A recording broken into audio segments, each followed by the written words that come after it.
সালটা 2060। বিছানায় শুয়ে শুয়ে বোরিং হয়ে গেছি। বেড বক্সের উপর থেকে চশমাটা হাতে নিলাম আর খাটের পাশ থেকে লাঠিটা হাতে নিয়ে নাতনির ঘরে গেলাম গল্প করব বলে।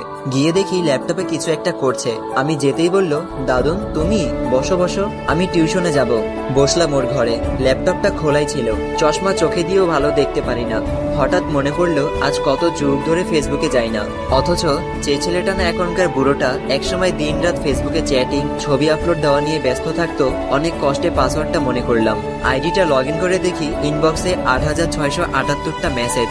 আইডিটা চেনেই যাচ্ছে না, সব অপরিচিত লাগছে। ফ্রেন্ড সংখ্যা ছিল 4788 জন, কিন্তু এখন চ্যাট লিস্টে আছে 28 জন।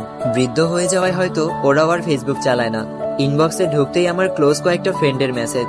বন্ধু, শরীরটা ভালো নেই, বেশি দিন হয়তো বাঁচবো না। মেসেজটা ছিল 5 বছর আগে। খবর পেয়েছি 4 বছর আগেই সে মারা গেছে।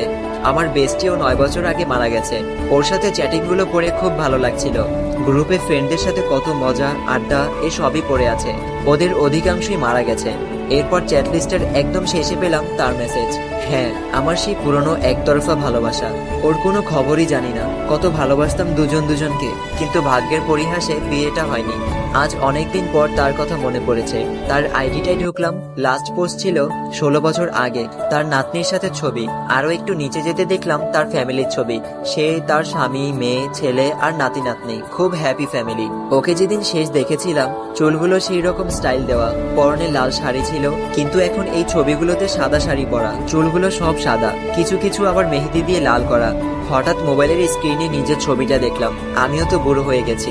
ও দেখলে নিশ্চয়ই বলতো, বুড়ো দাদু। আচ্ছা, ও কি আজও বেঁচে আছে জানি না। ওর আইডিটায় শেয়ার করা একটা পোস্ট দেখলাম।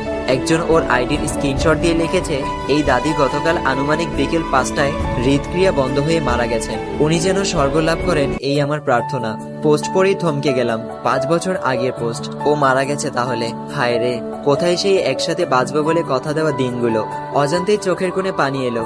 এরপর পরিচিত ফ্রেন্ডদের আইডিটা দেখছিলাম। ওদের আইডিটা এখনো প্রাণবন্ত, কিন্তু ওরা প্রাণবন্ত না। অনেকেই দুনিয়ার মায়া ত্যাগ করেছে। যে ফ্রেন্ডটা রোজ নতুন নতুন সেলফি আপলোড দিত, ও 20 বছর আগে ক্যান্সারে মারা গেছে। খবর শুনে দেখতে গেছিলাম। মজার মজার জোকস পোস্ট করা ফ্রেন্ডটার খবর জানি না। লেখক ফ্রেন্ডটা 8 বছর আগেও একটা পোস্ট দিয়েছে, ওর ছেলে ওকে বৃদ্ধাশ্রমে ফেলে এসেছে এই নিয়ে। ওর সাথে যোগাযোগ নেই।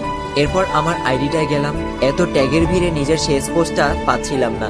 এই তো অনেক কষ্টে খুঁজে পেয়েছি। 33 বছর আগে আমার স্ত্রী আর মেয়েকে নিয়ে ঘুরতে গেছিলাম, সেখানকার কয়েকটা পিক।